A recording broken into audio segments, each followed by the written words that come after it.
Estamos iniciando no dia de hoje o estudo do livro de Colossenses. Nós já fizemos esse estudo o livro inteiro em Abacuque, foi proveitoso. Nós podemos conhecer um pouco mais da história que acontecia naquela região de Abacuque, e nós vamos fazer o mesmo com Colossenses. Por algum tempo nós vamos estar meditando nesse livro tão rico de informações, e nós vamos começar hoje no capítulo 1, verso 1. Peço que você abra a sua palavra, abra a sua Bíblia em Colossenses, capítulo 1.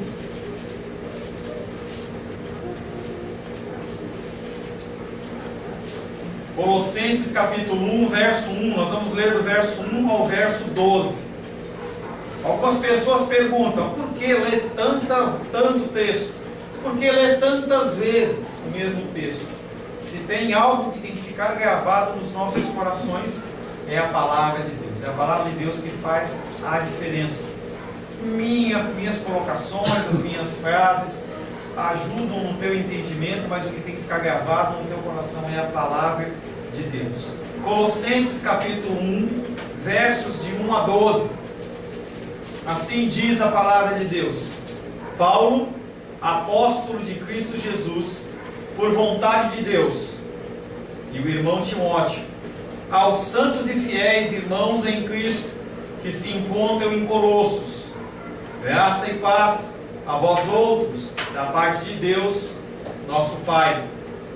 Damos sempre graças a Deus, Pai de nosso Senhor Jesus Cristo, quando oramos por vós, desde que ouvimos da vossa fé em Cristo Jesus e do amor que tende para com todos os santos, por causa da esperança que vós está preservada nos céus, da qual antes ouvistes pela palavra da verdade do Evangelho, que chegou até vós, como também em todo o mundo está produzindo fruto e crescendo.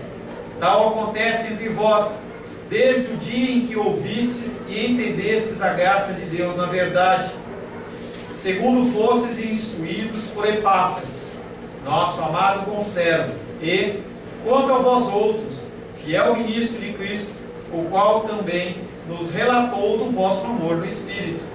Por esta razão, também nós, desde o dia em que o ouvimos, não cessamos de orar por vós e de pedir que transbordeis de pleno conhecimento da sua vontade e em toda a sabedoria e entendimento espiritual, a fim de viverdes de modo digno do Senhor, para o seu inteiro agrado, frutificando em toda boa obra e crescendo no pleno conhecimento de Deus, sendo fortalecidos com todo o poder, segundo a força da sua glória, em toda a perseverança e longanimidade, com alegria, dando graças ao Pai, que vos fez idôneos à parte que vos cabe da herança dos santos na luz. Palavra do Senhor, amém? Amém. Senhor, lemos a Tua palavra que é verdadeira, a Tua palavra que renova, a Tua palavra que nos constrange, Pai, a Tua palavra que nos traz, Pai, conserto, a Tua palavra que nos cura, Senhor. Te louvamos pela Tua palavra. Queremos consagrar a Ti neste momento, Pai, esse início de estudo do livro de Colossenses, em especial o dia de hoje, Pai. Pai, preciso do Senhor. Preciso que o Teu Espírito Santo me use como instrumento da Tua vontade nesta noite, Pai. Não há nada que eu possa falar para os meus irmãos e para minhas irmãs que possa mudar a vida deles, Pai. Creio, Pai querido, e conto com o Teu Espírito Santo no sentido de fazer com que eu possa transmitir a eles um recado santo do Seu trono, Pai. E que os seus corações possam estar, Pai, prontos como uma terra, Pai querido, arada pelo Teu Espírito, Senhor, a receber a semente boa e que essa semente possa frutificar, Pai. Em nome de Jesus. Amém.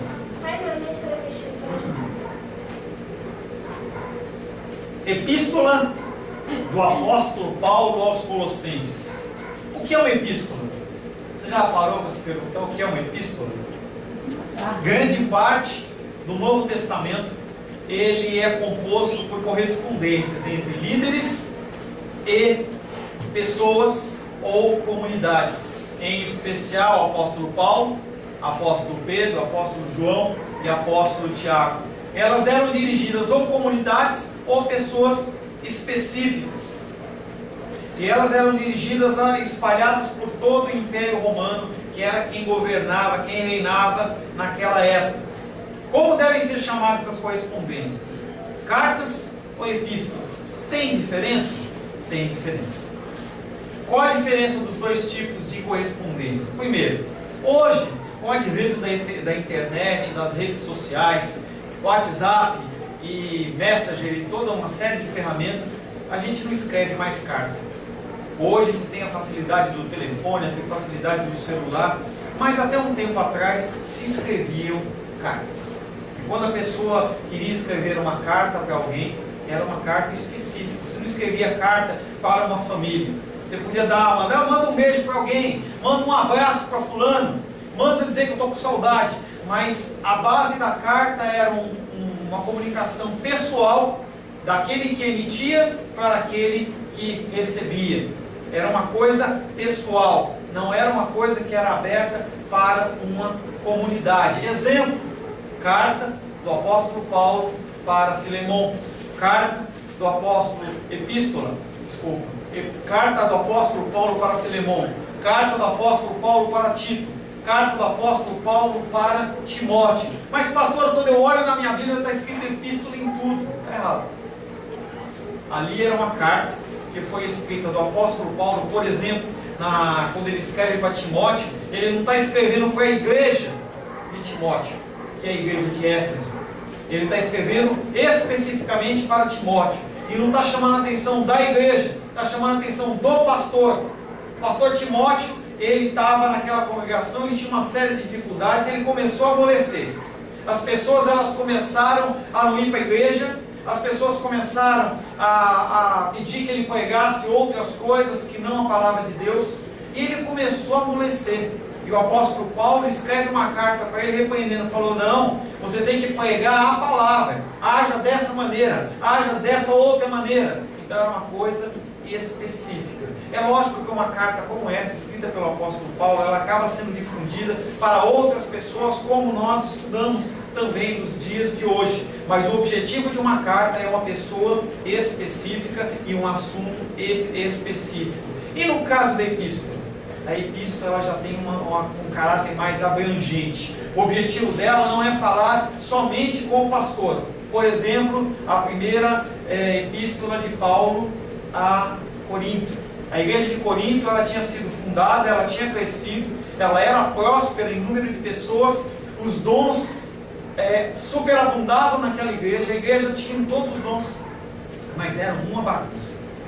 A pessoa estava pregando, o cara levantava e começava a profetizar, ele começava a querer orar pelo outro no meio da palavra, e as pessoas não tinham regra, não tinham zelo, era uma bagunça total e completa na parte espiritual. Na parte de amor, a gente já falou na igreja de Corinto, era uma bagunça, as pessoas elas não tinham pudor sexual, as pessoas elas aceitavam uma série de coisas em nome do amor. E aí o apóstolo Paulo, ele manda uma epístola para aquela igreja, chamando a atenção daquela igreja em tudo o que ela estava fazendo de errado. Então epístola é uma coisa geral, epístola é uma coisa para uma comunidade, carta é uma coisa mais direcionada, é uma coisa mais específica. Quem foi o escritor dessa carta, dessa epístola para os Colossenses? O autor dessa carta, o consenso da maioria dos estudiosos, dos teólogos, quem escreveu essa carta foi o apóstolo Paulo. Ele escreveu essa carta por volta de 60 depois de Cristo. Para você entender, mais ou menos 30 anos depois que Jesus Cristo tinha morrido, o apóstolo Paulo ele está escrevendo essa carta. Ele estava onde? Ele estava em Roma, na cidade de Roma, preso. Se você acompanha a história do apóstolo Paulo em Atos, você vai ver que em certo momento o apóstolo Paulo ele é preso. E ele clama por César e ele é levado para Roma. E ele está lá em Roma e ele está escrevendo essa carta para os Colossenses na mesma época que ele escreve a carta para Filemon. E essa cidade de Colossos, que cidade é essa? Essa cidade de Colossos, ela é uma cidade que ela está na região da Ásia e ela está pertinho de Éfeso. Quantos quilômetros é daqui em Goiânia? 100 e quanto?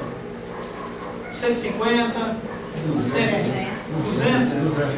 Por volta de 170 quilômetros era a distância de Colossos até Éfeso, a grande cidade de Éfeso, onde havia o templo de Diana, onde ela era adorada lá. Era uma grande cidade e também havia uma igreja naquele lugar. Colossos era uma cidade antiga e ela já tinha aparecido na Bíblia. No século V antes de Cristo, 500 anos antes de Cristo nascer, a cidade de Colossos ela já era muito próspera. E aí ela é invadida por um rei conhecido, um rei chamado Rei Assuero. Quando você lê o livro de Esther, e aí Esther ela é casada com o rei Assuero. O rei Assuero é um rei que ele está dominando muito, ele era um rei muito forte, muito poderoso naquela época, e ele chega a marchar, ele chega a conquistar a cidade de Colossos.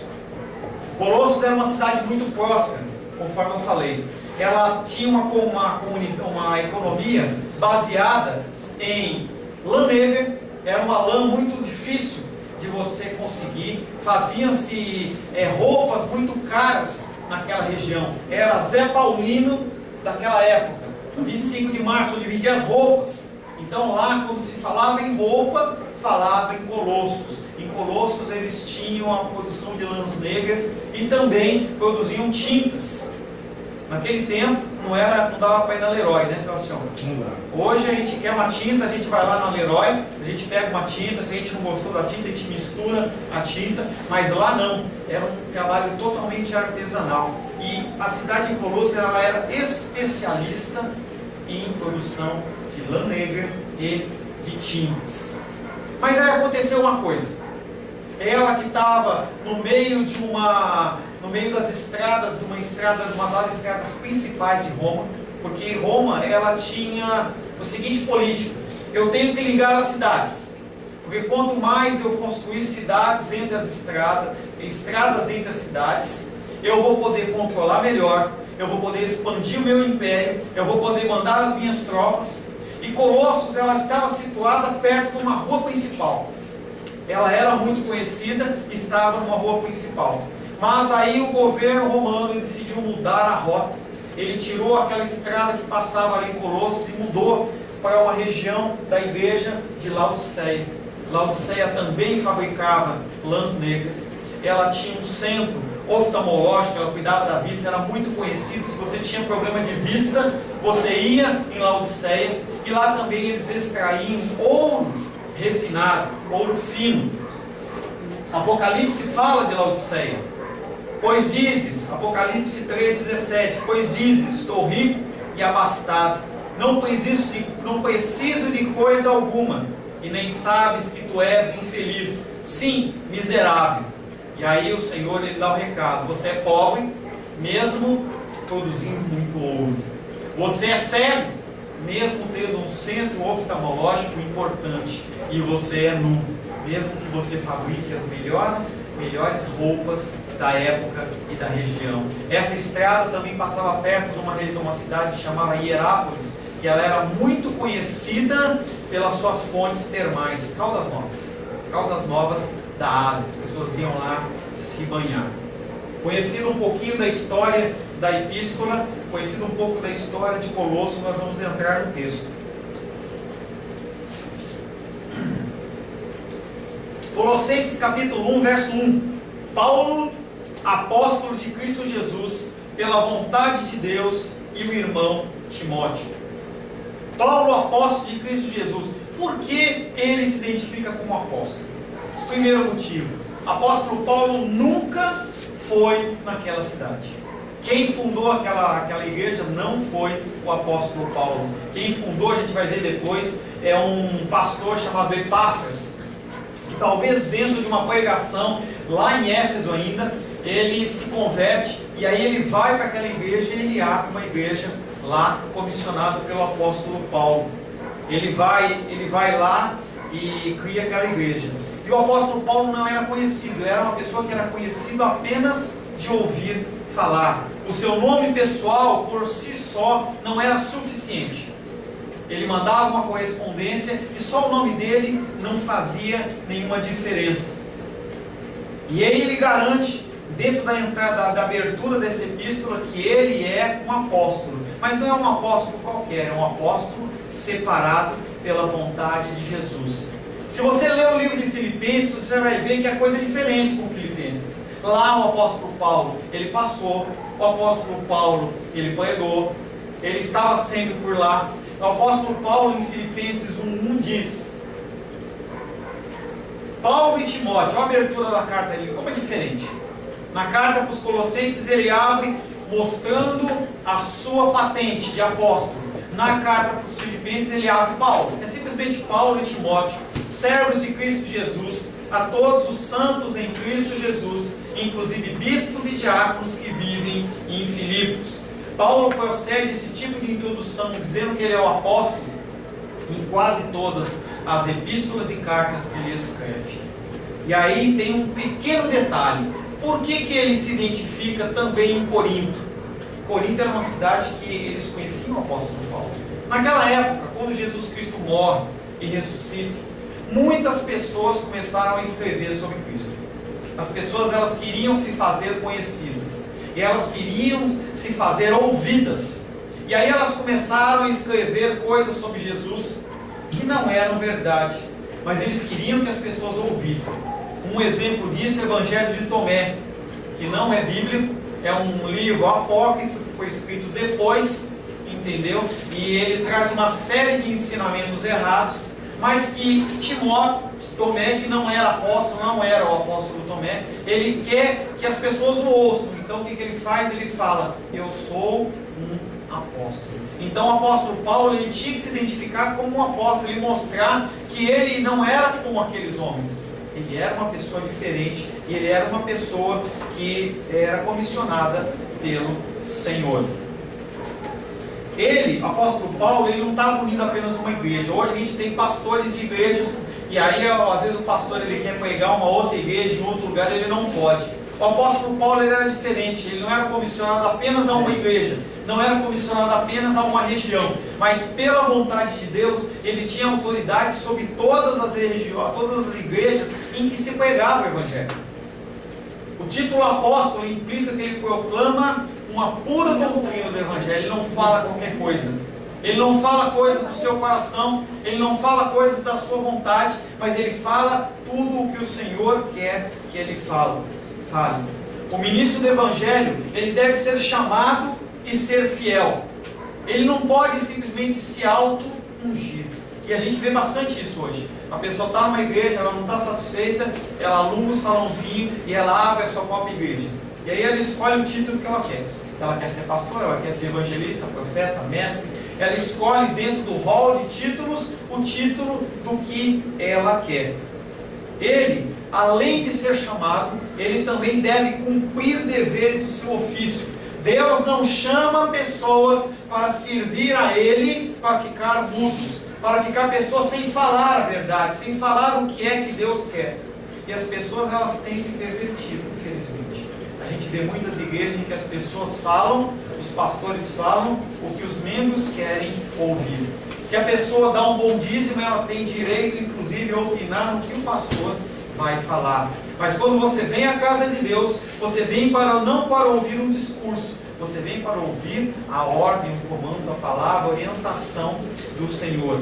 Eu estava vendo um vídeo e postei no site essa semana, e conta a história de um pastor que ele um dia foi convidado pela mãe dele para ir ao médico. A mãe dele falou assim: me acompanha para ir no médico. E aí ele foi lá no médico com a mãe dele. Quando ele chegou lá, fez uma série de exames. E aí o médico chamou a sua mãe e falou para ela assim: a senhora está com câncer. Aquele recado daquele médico foi um recado que acabou a tarde dela. Aquela senhora ia sair com seu filho para almoçar, e aquele homem foi duro, falando que ela tinha câncer. Estragou o seu dia, estragou a sua semana, estragou o seu mês, talvez tenha estragado todo o seu ano. Cada momento em que aquela mulher passava, ela lembrava daquele recado do médico. E ele poderia simplesmente apaziguar o recado, falar, não tem nada, está tudo certo com a senhora. Talvez ele fosse mais amável, talvez ele não fosse não tivesse gerado alguma tristeza no coração daquela mulher. E muitas pessoas têm preferido ouvir uma palavra mansa, uma palavra que vai de encontro com o seu desejo e o seu coração, mas não quer ouvir uma palavra de correção. E naquele dia aquele médico falou o que tinha que ser falado. E devido a essa palavra, aquela mulher iniciou um tratamento difícil. Quem passou por câncer sabe que é um tratamento difícil. Passou por esse tratamento e ela foi salva. Será que você gostaria de ir a um médico e não receber uma notícia séria e grave? Mesmo você tendo uma enfermidade séria e grave? Nós somos pecadores. Nós carecemos da glória de Deus. Não há um recado mais urgente do que esse. Eu posso falar que você é vitorioso. Eu posso falar que você é cabeça e não é cauda. E aí você vai começar a glorificar Deus. Mas quando chegar na segunda-feira e você se deparar com os seus problemas, você vai falar, que Deus é esse? Que Deus é esse? Amigo, não, está tudo certo. Está tudo bem.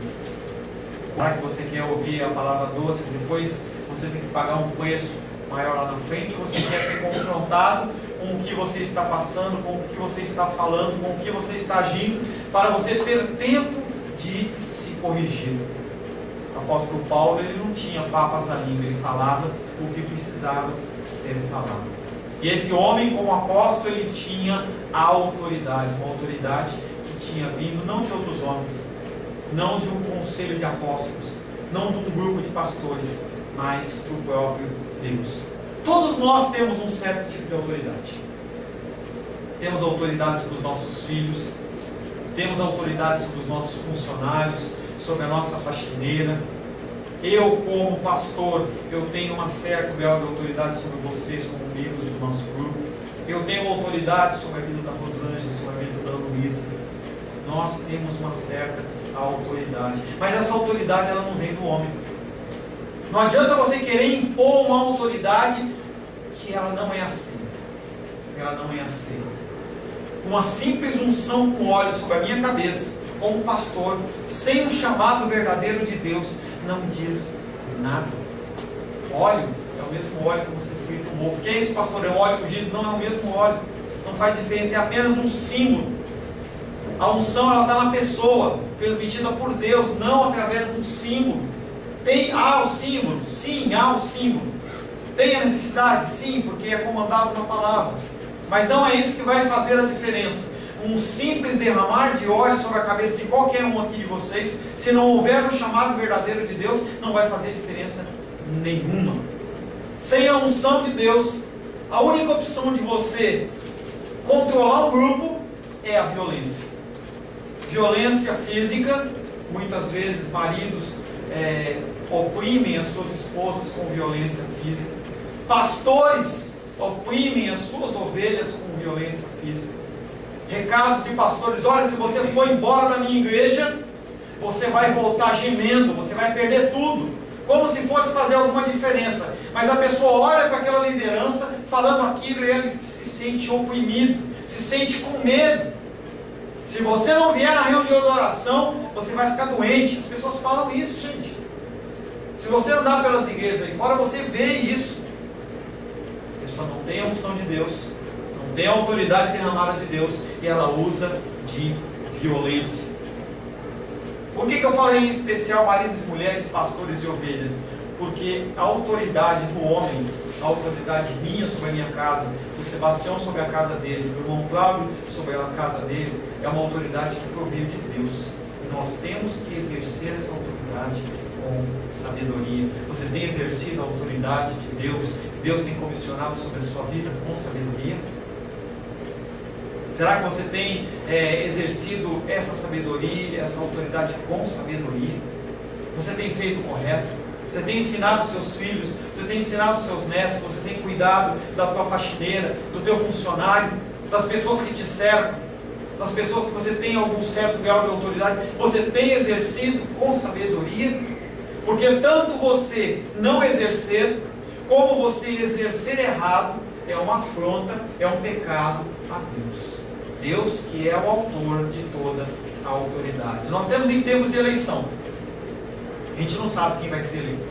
Os evangélicos, eles acreditavam que a Marina ia ser a solução do Brasil. Eu votei na Marina. Mas eu tenho um grande temor que Deus traga um juízo sobre o Brasil. Não estou fazendo apologia de quem você tem que votar ou que você não tem que votar. Os seus olhos, os seus ouvidos são mais do que suficientes para você ver o que está acontecendo nos dias de hoje, a tendência para onde está indo, homossexualismo, aborto. Se você aceita essas coisas, continua do jeito que você está.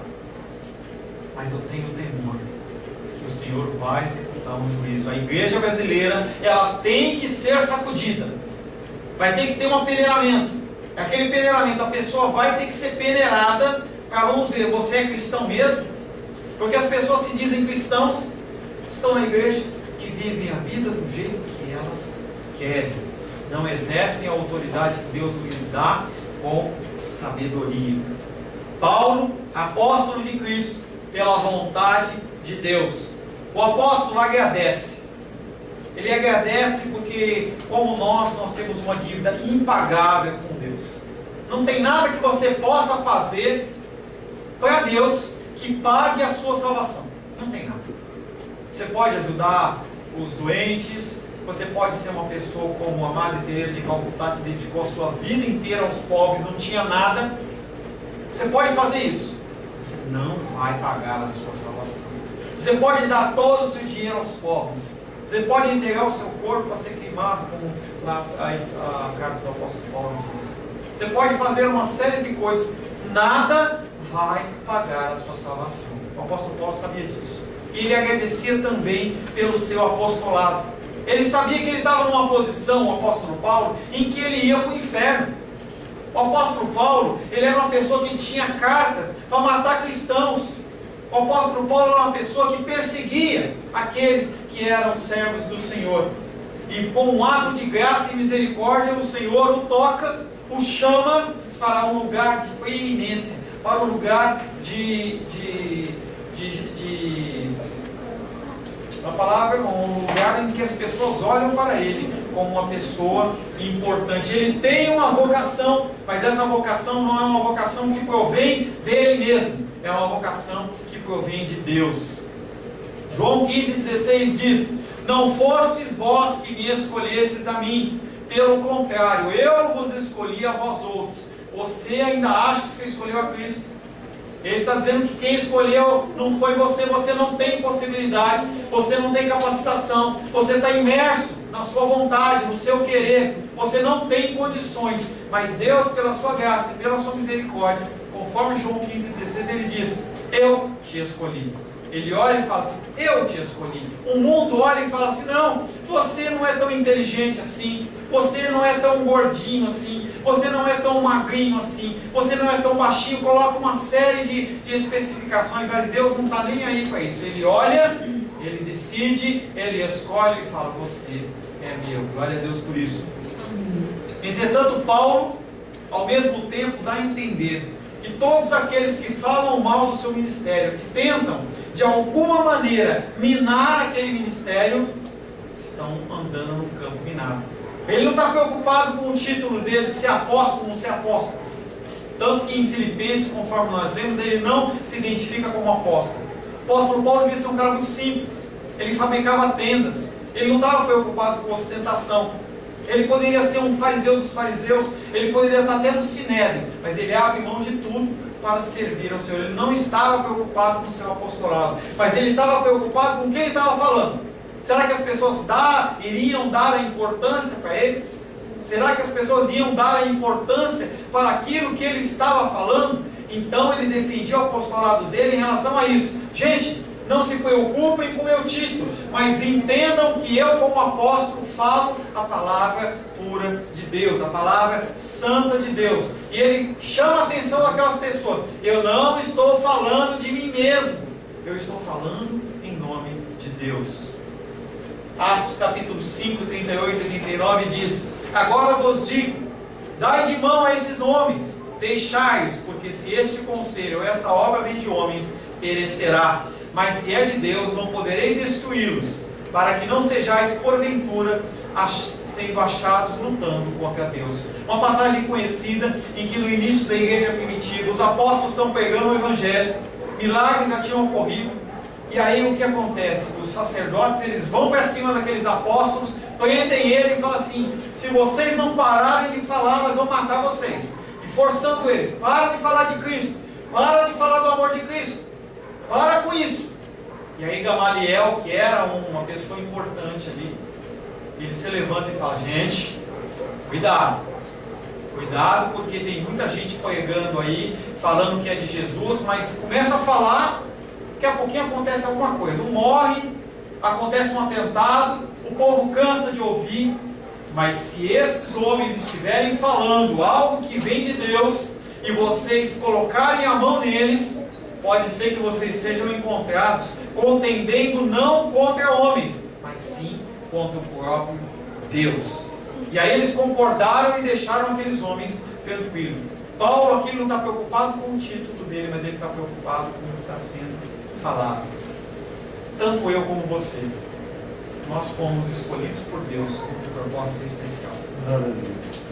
Você foi escolhido para algo de uma maneira especial e perfeita. Porque você, algo que foi destinado a você fazer, eu não posso fazer. O que foi destinado ao Sebastião fazer, o irmão Cláudio não pode fazer. O que foi destinado ao Arthur fazer, a Carol não pode fazer. Cada um tem um plano especial. Entenda que você não foi descoberto. Você não foi inaugurado, mas você foi escolhido por Deus. Meu desígnio é diferente do seu desígnio, porque assim o Senhor determinou. Mas acontece que muitas vezes a gente olha para o desígnio de Deus e a gente coloca o nosso na frente. A gente fala assim: não, Deus está mandando eu fazer tal coisa, mas eu prefiro fazer o que eu quero.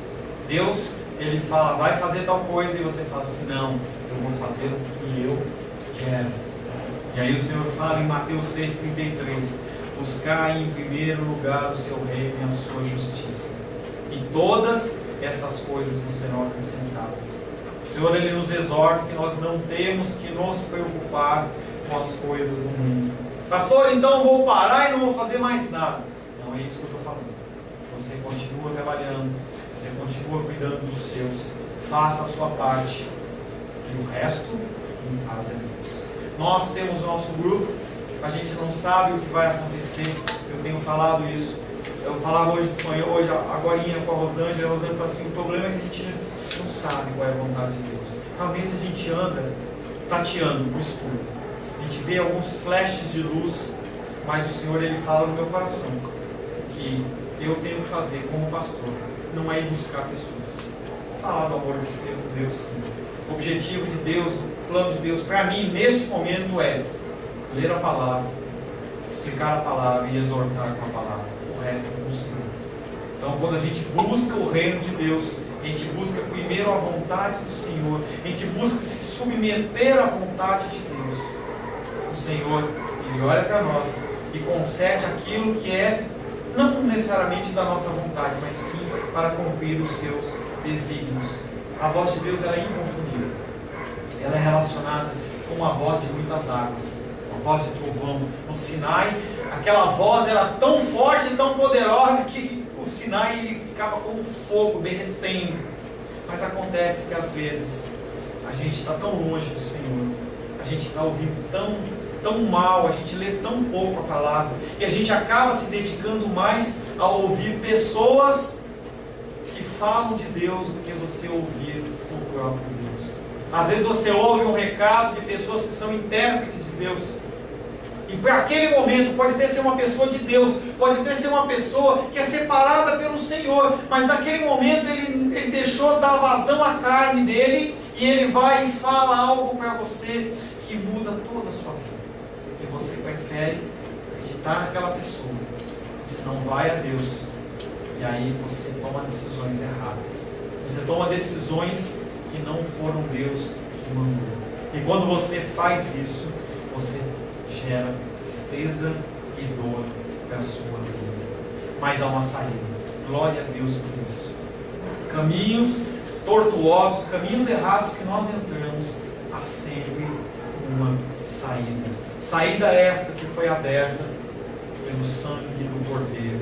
Eis o Cordeiro de Deus que tira o pecado do mundo. Nosso erro, a nossa falha, ela pode ser corrigida sim pelo sangue do Cordeiro. E o que fazer?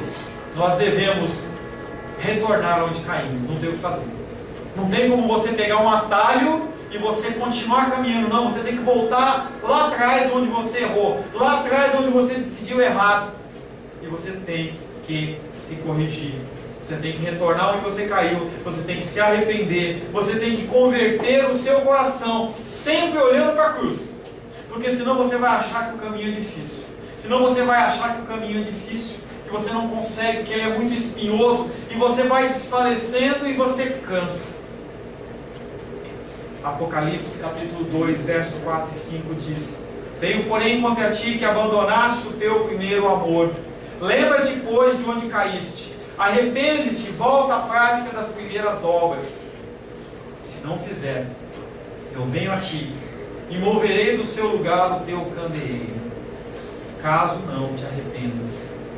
Pela vontade de Deus nós fomos constituídos, e pela sua vontade nós temos que nos submeter aos seus desígnios, à sua vontade, ao seu querer. A partir do momento em que você aceitou Jesus como Salvador, a sua vontade ela tem que ser deixada de lado e você tem que olhar para a cruz.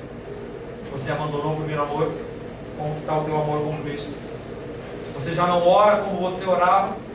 Você já não lê como você lia?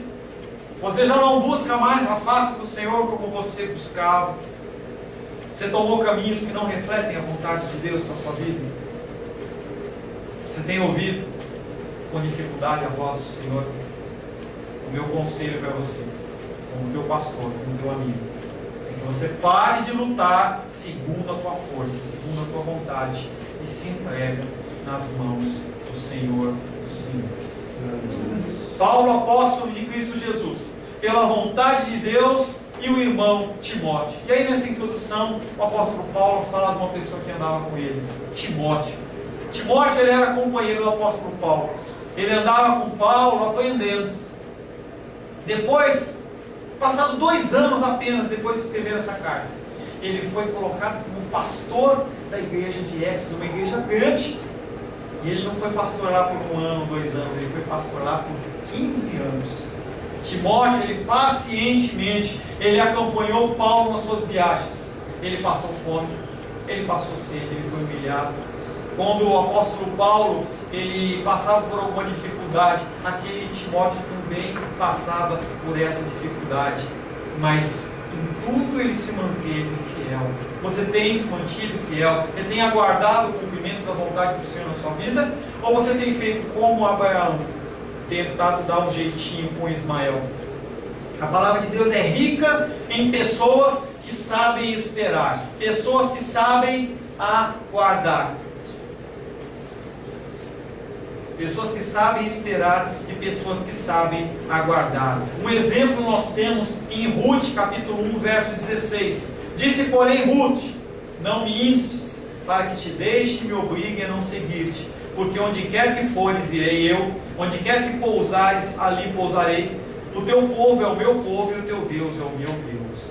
A história de Ruth é uma história interessante, porque ela, como mulher moabita, ela não tinha direito a ser considerada do povo de Deus. Morre o pai, morre os filhos, ficam 3 mulheres sozinhas no mundo em que o homem dominava e a mulher não podia trabalhar em lugar nenhum. Uma delas volta para sua casa. E aí Ruth, a Noemi, olha para ela e fala assim: volta para a casa dos seus pais também, você é nova, você pode casar. E ela fala não. E com aquela decisão escolhida por Deus, porque uma decisão como essa, no meio do deserto, não pode ser uma decisão pessoal, tem que ser uma decisão dirigida pelo Espírito. Aquela mulher, ela é salva. Aquela mulher, ela é inserida na linhagem de Jesus. Ela vai com a sua sogra, ela casa com Boaz, e ela é inserida na linhagem de Jesus. Um segundo exemplo, dentro de muitos que tem, 2 Reis, capítulo 2:2, e disse Elias a Eliseu: fica-te aqui, porque o Senhor me enviou a Betel. Respondeu Eliseu: tão certo como vive o Senhor, e vive a tua alma, não te deixarei. E assim desceram a Betel. Havia terminado o ministério de Elias. Eliseu é levantado, e aí ele tem a esperança, tem a palavra dizendo que quando Elias foi embora, se ele estiver perto, ele vai receber a unção de Elias sobre a vida dele. E aquele homem, para onde Elias vai, Eliseu vai junto. E ele aguarda, e ele espera, até que o Senhor cumpre a sua vontade na vida dele. Segundo o desígnio de Deus, todos os que seguem, eu estou falando todos os que seguem seus preceitos e cumprem a sua vontade, acabam por serem encontrados como aqueles que cumprem o seu desígnio. Você pensou que ia falar ser feliz, né? Você pode ter pensado, não, eu vou ser rico, eu vou ser próspero. Não, Deus não está prometendo isso.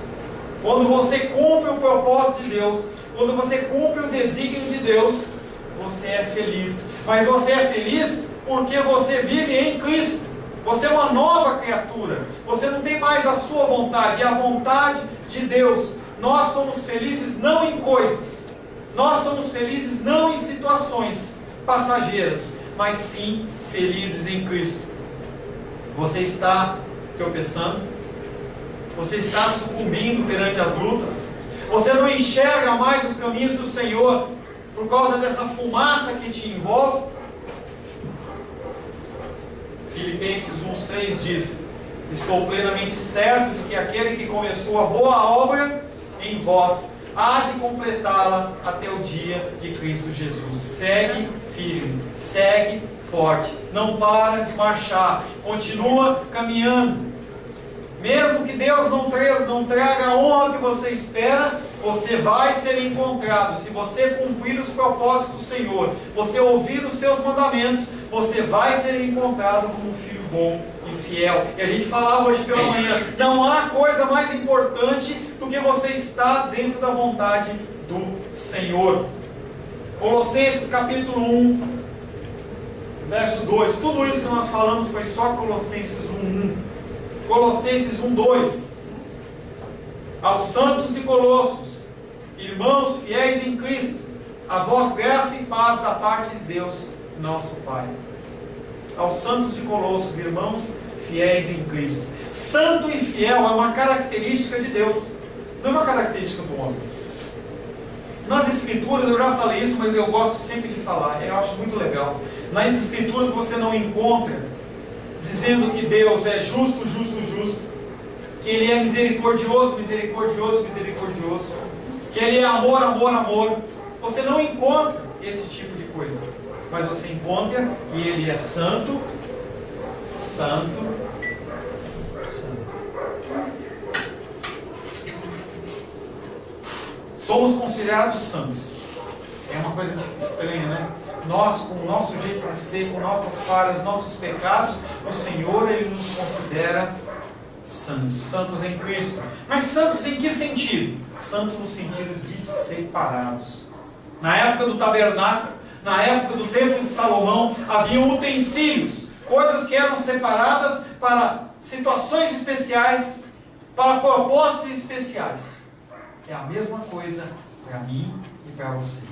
O Senhor, quando te constituiu, como de uma maneira maravilhosa, Ele formou você no ventre da sua mãe, Ele já tinha te selado com um propósito especial, para você cumprir um desígnio. É como se você fosse uma peça de um quebra-cabeça, que não há uma parecida com aquela. Se você pega um quebra-cabeça para você montar, você pode até querer colocar uma peça diferente, ela parece, você empurra, empurra, empurra, mas ela não encaixa. Porque aquela peça ela foi feita para encaixar em outro lugar. Nós, por nós mesmos, seríamos lançados fora. Mas devido à fidelidade do Senhor, isso não acontece. O Senhor, Ele é fiel, apesar da nossa infidelidade. Em Cristo, os colossenses foram denominados santos e fiéis. Em Hebreus 9, 28, a parte inicial do versículo diz: Assim também Cristo, tendo se oferecido uma vez para sempre, para tirar os pecados de muito. Você é um privilegiado, porque o Senhor morreu por você. O sangue do Cordeiro foi derramado por você. Os pecados do Senhor estavam, os seus pecados estavam no Senhor, naquela cruz. Mas naquela cruz Ele sabia o seu nome, Ele sabia que você haveria de ter necessidade do sangue dele, e por isso Ele morreu.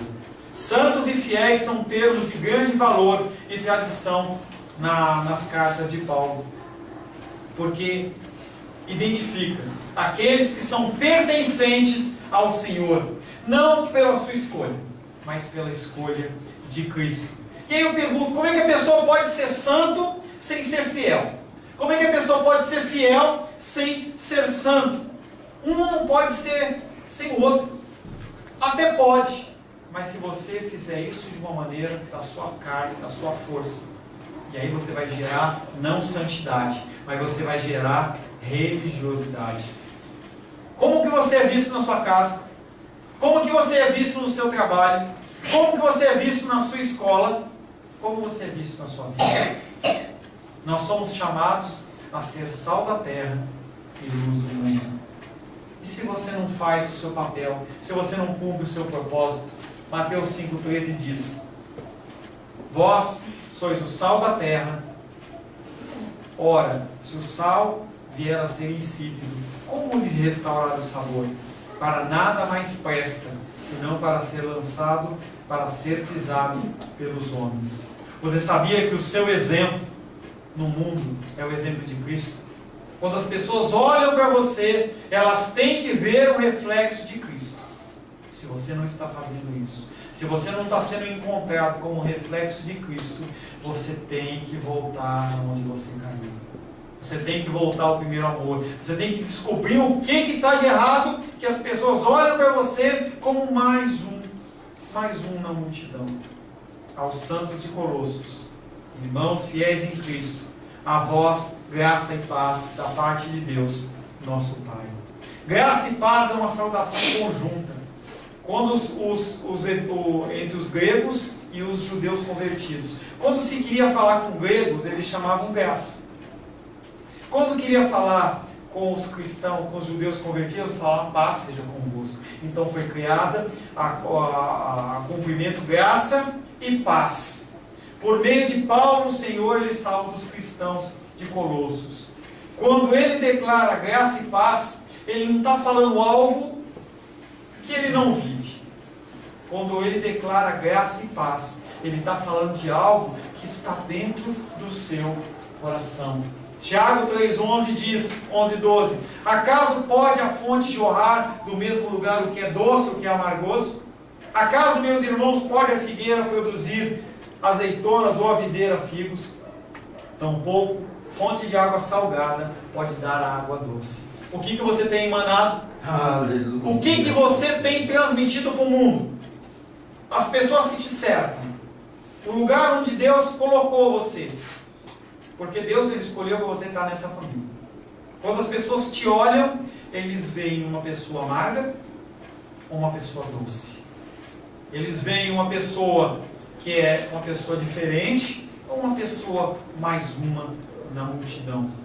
Interessante que quando ele cumprimenta, ele fala graça e paz. Por que graça vem antes de paz? Será que é possível você ter paz sem ter a graça de Deus? Somente com a graça do Senhor você tem paz. As pessoas no mundo, elas procuram concursos, elas procuram grandes empreendimentos, procuram riquezas, tentam se satisfazer em viagens para a Europa, e às vezes você, com teu arrozinho e feijão, você é muito mais feliz que elas. Às vezes a pessoa, ela tem toda a tecnologia do mundo, mas ela não tem paz no coração, não tem paz na sua família. Ela não tem uma pessoa para estar do lado. Ela não tem um filho, não tem uma pessoa, não tem uma mãe, não tem uma pessoa que possa transmitir amor. Ela não tem nada, ela não tem paz. Porque a graça do Senhor não é sobre ela. Homens e mulheres como eu e você, pecadores, murmuradores, desconfiados. Nós somos desconfiados. Ansiosos, Como nós somos ansiosos. Como nós somos ansiosos. Eu confesso para vocês, já confessei perante Deus. Eu estava ali fora orando e a Luísa passou e me perguntou assim: papai, o que você está fazendo? Eu falei: estou orando. Na verdade, eu estava pedindo perdão ao Senhor pela ansiedade. Eu, tanto quanto vocês, eu estou ansioso pelo que Deus irá fazer. Quando vocês me perguntam: e aí, pastor, viu algum lugar? Não tem problema, pode perguntar. E quando eu não encontro, eu falo assim: onde está esse lugar? E aí a Titi estava falando assim: eu estou orando agora para Deus mostrar um lugar, como Ele mostrou o lugar onde você mora. Porque o lugar onde eu moro é um achado, pelo valor que eu pago. É um achado. E eu falo assim: Deus, apresenta para a gente, mostra o lugar que o Senhor quer. Eu não quero ir para qualquer lugar. Eu não quero ir simplesmente porque todo mundo quer ir, inclusive eu. Eu quero ir para um lugar onde é a sua vontade. Mas eu fico ansioso. E nós somos ansiosos. Mas nós temos um diferencial. Nós temos algo que é diferente. E a diferença é que o Senhor Jesus Cristo, Ele habita no nosso coração. E a partir de Jesus Cristo, nós podemos entrar na presença do Pai. E como o bálsamo de Gileade, o sangue de Jesus Cristo, quando você acha que você não está aguentando mais, Ele vem e te renova. Ele te cura, Ele te sara. Através dele nós podemos voar em grandes alturas. Salmos 27, 14 diz: um recado para você que está aqui hoje, um recado para você que está na internet assistindo: espera pelo Senhor. Irmão Cláudio, espera no Senhor. Tem bom ânimo. Fortifica o teu coração. Espera, pois, pelo Senhor. Amém. Nós somos chamados à novidade de vida. Nós somos chamados à conversão. Nós somos chamados à transformação, à busca de santidade, à glorificação a Deus em todas as coisas, mesmo no meio das lutas. Glorifica o Senhor no meio da sua luta. Está faltando? Fala: Senhor, obrigado, Senhor, porque está faltando. O Senhor tem um propósito para a minha vida. O Senhor está sacudindo a minha vida. Algo o Senhor tem para mim. Nesse início de estudo, que nós possamos nos inspirar à mudança, conforme o nosso exemplo maior, que é Jesus Cristo. Aleluia. Feche seus olhos.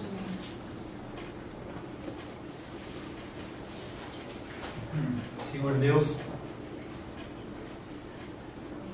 não temos palavras, Pai, para agradecer Tua vontade. Dia após dia, Senhor, nos cerca da Tua fidelidade. Tu és soberano, Tu és grande, e mesmo, Senhor, na Tua soberania, o Senhor não esquece de nós. O Senhor é o nosso alvo, nosso coração, Pai querido, é um coração tendente ao mal. E nós, Pai querido, como pessoas e como igreja, nós queremos pedir perdão ao Senhor pela nossa incredulidade.